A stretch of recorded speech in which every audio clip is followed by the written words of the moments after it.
Hey, what's going on? This is J Mike at jmikefitness.com. I'm here to do my second video, follow-up video for my Phantom 4 drone. I want to tell you guys the results of what I found out so far. Okay, first off, the first Phantom was destroyed.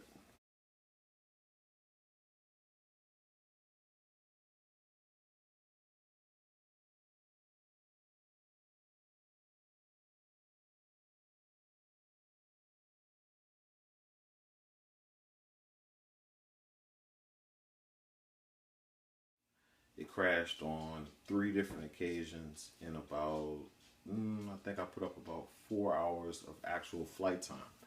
One of the things that I found with the drone, that it was very easy to fly,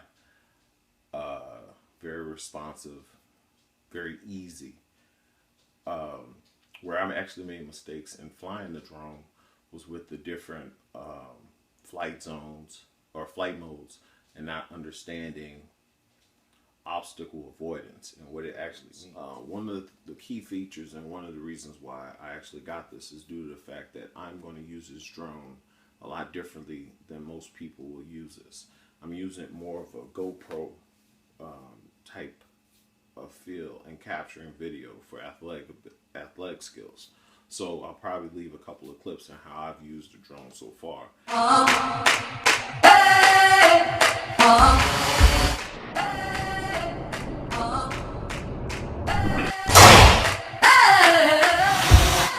living in that 21st century, doing something colossal. This shit getting colossal. This shit getting colossal. Oh, this shit getting colossal. We trap out the trap out, we love it, we getting that money.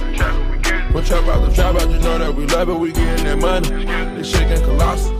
Give you a little better understanding of how you should actually use it if you're going to take this method of capturing video. This shit getting colossal. This shit getting colossal. This shit getting colossal. Oh, this shit getting colossal. We trap out the trap out, we love it, we getting that money. We trap out the trap out, you know that we love it, we getting that money. This shit getting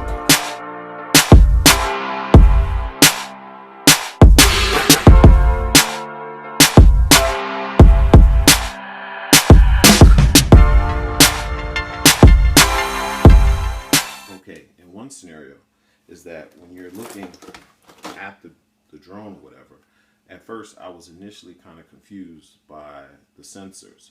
I thought that if it went forward, it knew where it was going or it knew its surroundings, and also to the side. And even to the rear to a certain degree. I actually thought that it was a 360 obstacle avoidance, but I just really misunderstood what it was. And you have to also make sure that it is on the setting, is set in the settings to be on. For whatever reason, I've set it before and then you go back and it's not selected. So before you fly or you plan on having to actually use it, you might want to check in the settings.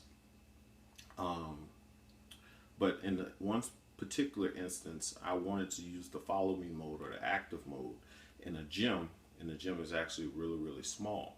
So what I did was I selected myself on the camera, and the GoPro, there you go, the DJI Phantom 4 located me, and it followed me all the way to the basket, made the shot. I was like, okay, that's pretty cool. So the next time I tried it, the Phantom followed me, but what it did, I moved a little bit faster, so the Phantom actually backed up to try to get me in frame, and when it did that, it ran into a wall, broke 2 of the propellers, fell to the ground. And what I didn't realize, and I still don't know for 100%, is that if I would have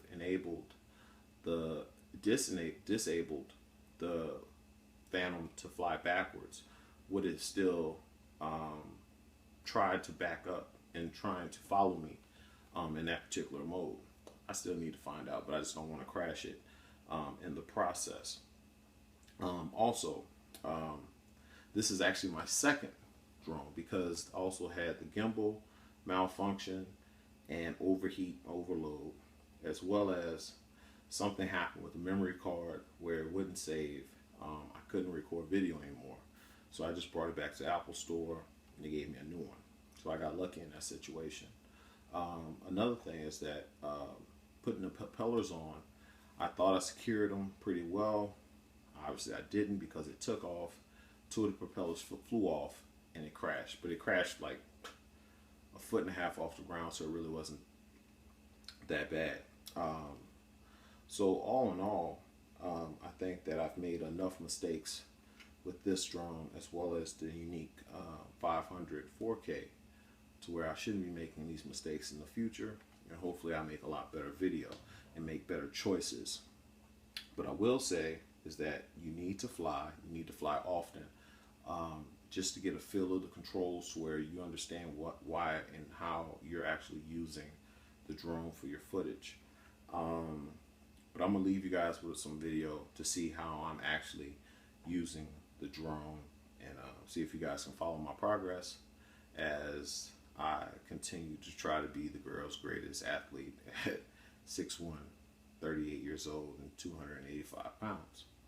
I also wound up getting an extra battery as well. So that's it for now. I'm gonna leave you guys with a little video of how I've actually used my drone so far. Goodbye. Oh, subscribe, jmikefitness@gmail.com if you have any questions about personal training. Later.